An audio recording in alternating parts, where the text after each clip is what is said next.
Então, o primeiro tipo que eu quero te mostrar aqui é um tipo envolvendo problemas mistos. O Enem já cobrou isso, só que o Enem cobrou isso de forma teórica. Como assim? Dava um problema e simplesmente, tem aí na apostila de vocês, mas eles davam um problema e eles perguntavam simplesmente o que o aluno tinha que fazer para resolver aquele problema. Eu acredito mais que hoje em dia cairia alguma coisa com conta, né? Até porque as contas aqui não são muito difíceis, não. Aí você deve estar se perguntando, tá, Ju, mas o que é um problema misto?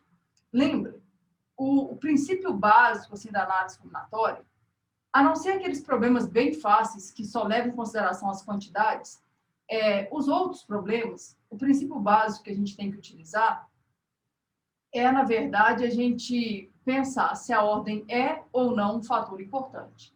Lembra aí, quando a ordem é um fator importante, nós temos um problema de arranjo. Quando a ordem não é um fator importante, nós temos um problema de combinação. Agora, pode acontecer de você se deparar com um problema misto. Ah, Ju, como assim um problema misto? Um problema em que uma parte a ordem é um fator importante e outra parte a ordem não é um fator importante. E aí a gente vai ter que resolver levando em consideração que se trata de um problema misto. Resolve a parte de arranjo considerando que é um arranjo, resolve a parte de combinação considerando que é uma combinação. Mas aí o medo Ju, como é que eu vou identificar isso? Galera, identificar isso é a parte mais fácil, tá? O meu medo é a parte operacional, você lembrar que você vai ter que separar essas duas coisas. Um conselho administrativo é formado por um presidente, um vice-presidente e 3 conselheiros. De quantas maneiras distintas esse conselho pode ser formado a partir de um grupo de 10 candidatos? Tem uma parte que a ordem é um fator importante. Por quê? Porque eu tenho que escolher um presidente e um vice-presidente. Tenta imaginar uma situação pronta. Ó, presidente, vice-presidente, conselheiro 1, conselheiro 2, conselheiro 3. Imagina essa sequência aqui. Isso aqui foi a minha eleição. Bruna, Daniela, André, Caio e Fernanda. O que eu quero que você entenda? Por exemplo, se a Bruna trocar de lugar com a Dani, vai mudar a eleição? Vai. Porque agora quem era presidente vai virar vice-presidente. Quem era vice-presidente vai virar presidente. Então, a ordem aqui é um fator importante. Por exemplo, imagina que agora a Dani troque de lugar com o André. Se a Dani trocar de lugar com o André, vai mudar a eleição? Também vai mudar a eleição. Porque quem era conselheiro virou vice-presidente. Quem era vice-presidente virou conselheiro. Então, a ordem aqui é um fator importante. Agora, eu quero que você pense o seguinte. Imagine que o André e o Caio troquem de lugar. Pensa aí para mim. Se o André e o Caio trocarem de lugar, vai mudar?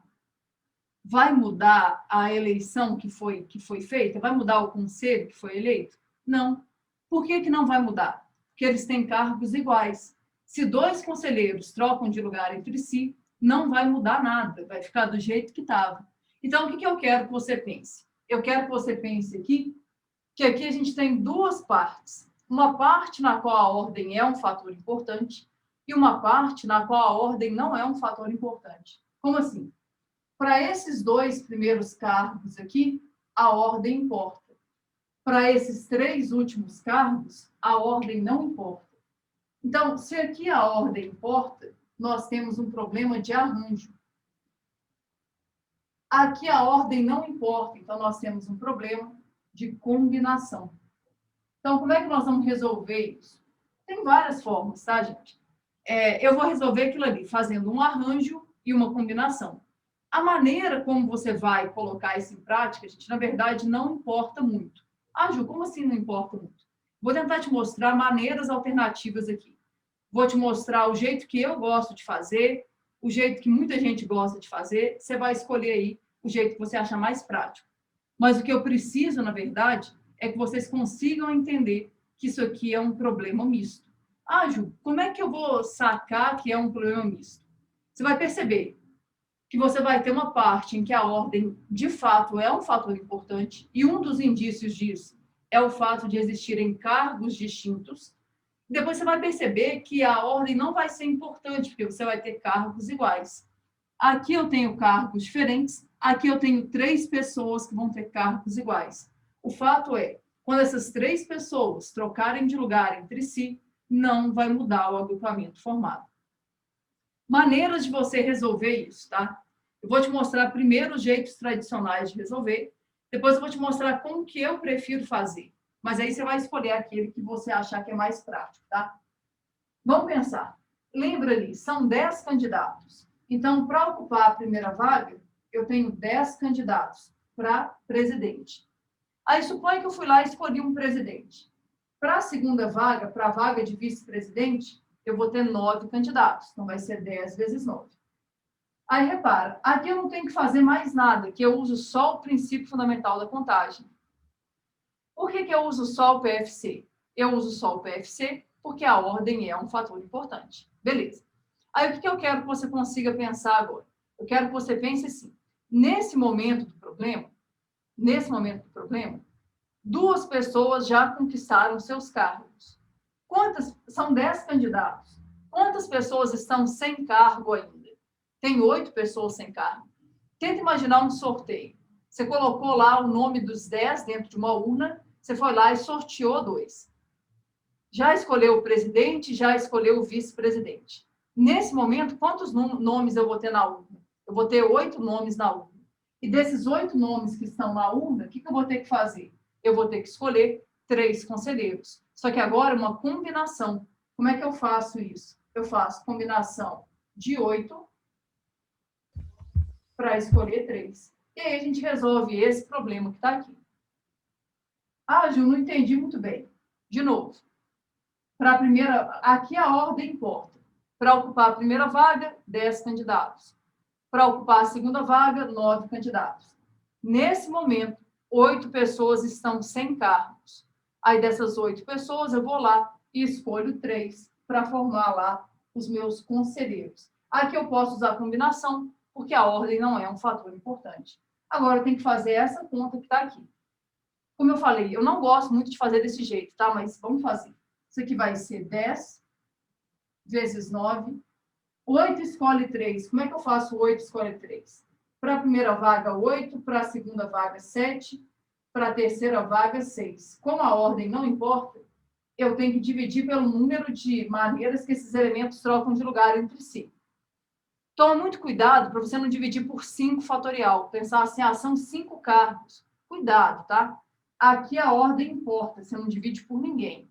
Você vai dividir por 3 fatorial, porque quando os conselheiros trocarem de lugar entre si, não vai mudar o agrupamento formado. Então, divide por 3 vezes 2 vezes 1. Dá uma olhada, ó. 3 vezes 2 vezes 1, corta com 6. O que vai virar isso? Isso aqui vai ser 90 vezes 56. Vamos fazer essa conta aqui. Vou fazer 56 vezes 9, depois eu coloco um 0.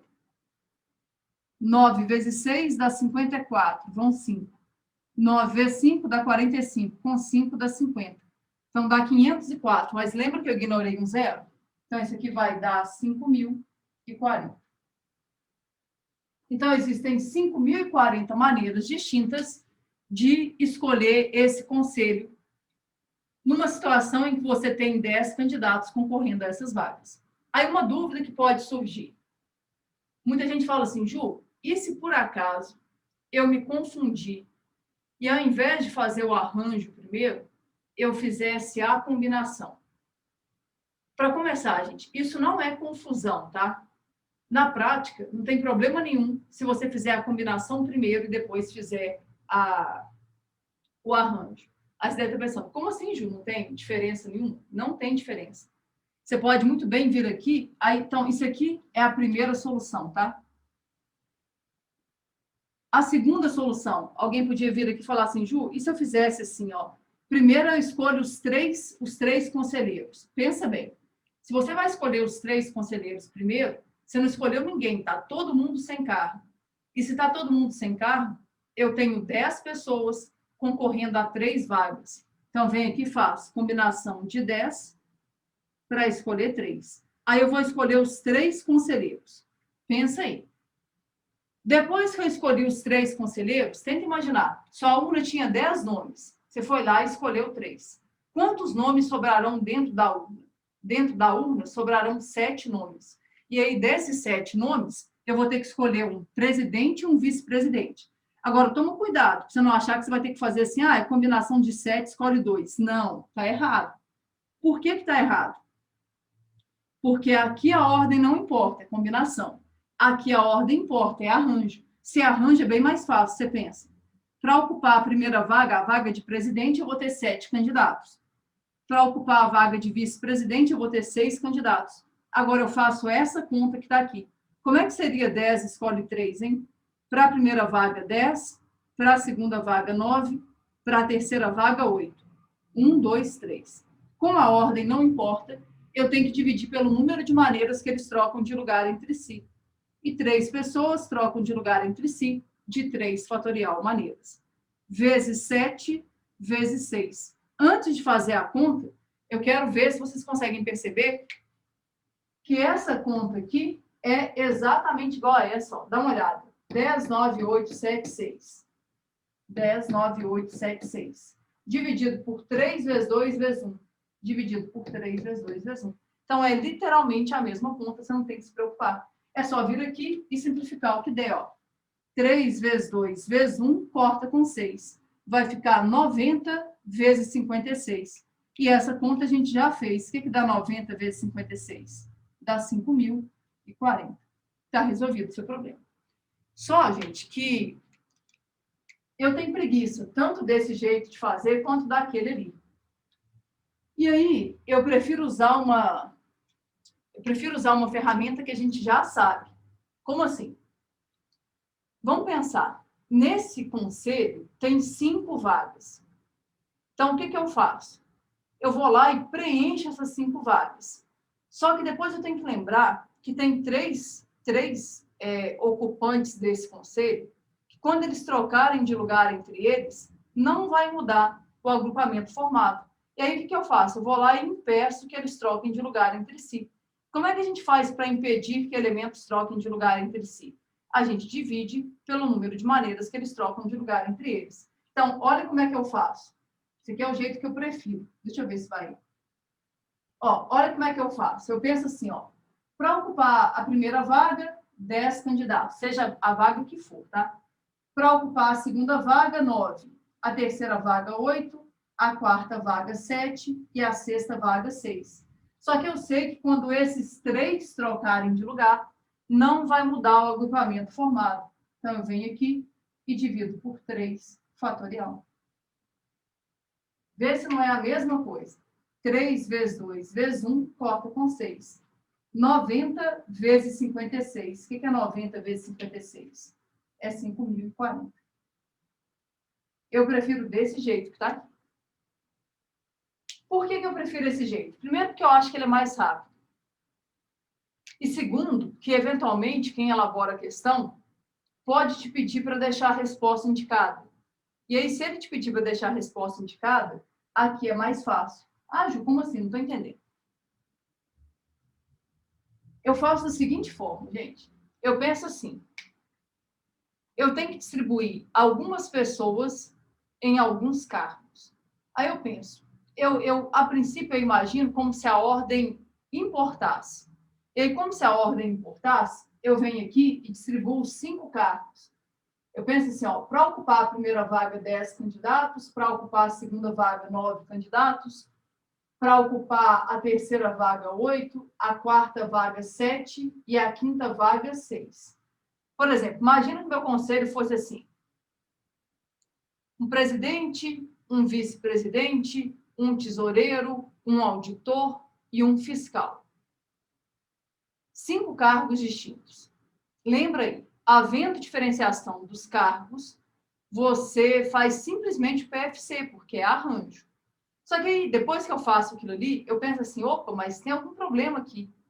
Eu não posso considerar isso aqui tudo como sendo arranjo, porque, em parte, a ordem importa. Mas quando esses 3 trocarem de lugar entre si, a ordem não vai importar. Então, eu pego esse resultado aqui e penso, eu tenho que impedir que os 3 conselheiros que têm cargos iguais troquem de lugar entre si. Como é que eu impeço que 3 elementos troquem de lugar entre si? Eu divido por 3 fatorial. E aí fica pronto desse jeito. Ó. Preenchi 5 vagas e impedi que os 3 conselheiros troquem de lugar entre si. Aí alguém pode falar assim, Ju, eu não tinha que dividir por 5 fatorial, não. Se você dividisse por 5 fatorial, você ia impedir todo mundo de trocar de lugar entre si. E cuidado, aqui, como tem cargos diferentes em parte do problema, se elementos trocarem de lugar, pode ser que o resultado final seja alterado. Então, tinha que tomar bastante cuidado com isso. Por isso que eu não divido por 5 fatorial, divido por 3 fatorial. Agora, por que eu gosto mais de fazer assim? Primeiro, porque eu acho mais prático. E segundo, que eventualmente a questão pode me pedir essa resposta indicada. E como é que eu... Não é que não dá para ajeitar aqui não, tá, gente? Que também dá para ajeitar. Mas, ó, como é que eu faria para ajeitar isso aqui? Eu ia olhar aqui para cima e pensar assim, olha, essa parte de cima é o início de 10 fatorial. É 10 vezes 9 vezes 8 até o 6. Só que isso aqui é só o início de 10 fatorial. Pensa um pouco aí para mim. Para isso aqui virar 10 fatorial, falta 5, 4, 3, 2 e 1. O que está faltando aqui em cima para virar 10 fatorial? Está faltando 5 vezes 4, vezes 3, vezes 2, vezes 1. Então, está faltando um 5 fatorial. Só que eu não posso chegar aqui do nada e multiplicar o numerador por 5 fatorial. Se eu fizer isso, eu vou ter que dividir por 5 fatorial também. Aí, como é que ficaria o meu resultado aqui? Ficaria 10 fatorial dividido por 3 fatorial vezes 5 fatorial. Lembrando, isso aqui é só para o caso em que o autor da questão optar por deixar a resposta indicada. Ju, ele vai deixar indicado ou ele vai fazer a conta? Gente, depende. Depende. O Enem usa os dois recursos. O Enem deixa muita questão indicada, mas o Enem também faz muita conta. Então, vai depender do que aconteceu, tá? Não importa qual seja o motivo. Pode ser o aposentado que não pode trocar 2 atividades de lugar, pode ser cargos iguais que trocando de lugar não gera um resultado diferente. Coloca na sua cabeça. Não importa qual seja o motivo. Sempre que você quiser impedir que elementos troquem de lugar entre si, você precisa dividir pelo número de maneiras que eles trocam de lugar entre eles. Então, aqui tem 3 pessoas que têm o mesmo cargo. E aí, se elas trocarem de lugar entre si, não vai mudar o conselho vai ser o mesmo. Então, eu não posso contar um conselho mais vezes do que ele realmente existe. Então, para impedir que isso aconteça, eu divido pelo número de maneiras que eles trocam de lugar entre si. São 3 integrantes do conselho. Se eu não quero que eles troquem de lugar entre si, são 3 aqui, né, que têm o mesmo cargo. Se eu não quero que eles troquem de lugar entre si, eu preciso dividir pelo número de maneiras que eles trocam de lugar entre eles.